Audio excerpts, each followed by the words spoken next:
There are places on this earth that feel like they were never meant to be found, places so raw, so untouched, so overwhelmingly vast, that standing within them makes you question everything you thought you knew about the natural world. Patagonia is one of those places. Stretching across the southern tip of South America, shared between Argentina and Chile, this remote wilderness covers nearly 1 million square kilometers of land that seems to exist outside of time itself. Jagged mountain peaks pierce the clouds, ancient glaciers grind slowly toward the sea. Winds howl across open plains with a force that feels almost personal, as if the land itself is testing whether you truly belong here. At the heart of Chilean Patagonia stands Torres del Paine, a national park that has become one of the most photographed landscapes on the planet, and for good reason. The 3 granite towers that give the park its name rise nearly 3,000 meters above the surrounding terrain, their sheer vertical faces catching the first golden light of sunrise in a way that stops even the most seasoned traveler dead in their tracks.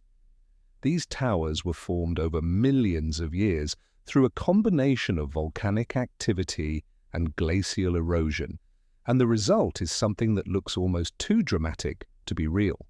Surrounding them are turquoise lakes fed by glacial meltwater, forests of southern beech trees that turn brilliant shades of orange and red in autumn, and meadows where guanacos, the wild relatives of the llama, graze without a care in the world.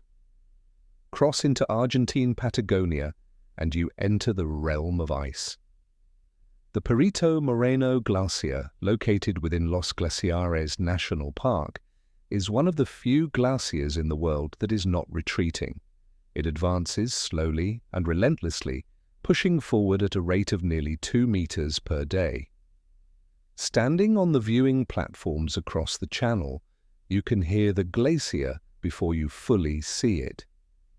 Deep, resonant cracks echo across the water, followed by the thunderous collapse of massive ice walls carving into the milky blue lake below. The face of the glacier stretches nearly 5 kilometers wide and rises up to 70 meters above the waterline. The blue hues embedded within the ancient ice range from pale sky blue to a deep, almost electric cobalt, colors that seem impossible until you are standing right in front of them. Beyond the mountains and the ice lies the Patagonian steppe, a landscape of an entirely different character. Flat, windswept, and seemingly endless, the steppe stretches across hundreds of kilometers of open grassland, where the sky takes up more space than the earth beneath it. Enormous flocks of rheas, the large flightless birds native to South America, move across the plains in groups. Condors circle lazily on thermal currents, high above, their wingspans stretching nearly 3 meters from tip to tip. And then there is the coast.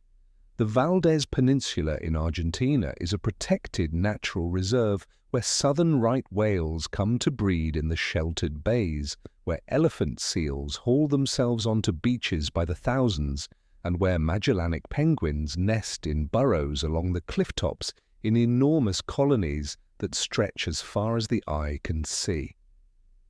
What makes Patagonia truly extraordinary is not just its beauty, but its scale and its silence. In a world that grows louder and more crowded with every passing year, Patagonia remains one of the last places where you can walk for hours without seeing another person, where the only sounds are wind and water and wildlife, where the landscape has not been shaped or softened for human comfort. Conservation efforts in recent decades have expanded protected areas significantly, with both governments working alongside private organizations to preserve these ecosystems for future generations. The creation of Patagonia National Park in Chile, built in part through the donation of private land, stands as one of the most remarkable conservation achievements of the modern era. This is a place that reminds us what the world looked like before we changed it, and more importantly, what it could still look like if we choose to protect it.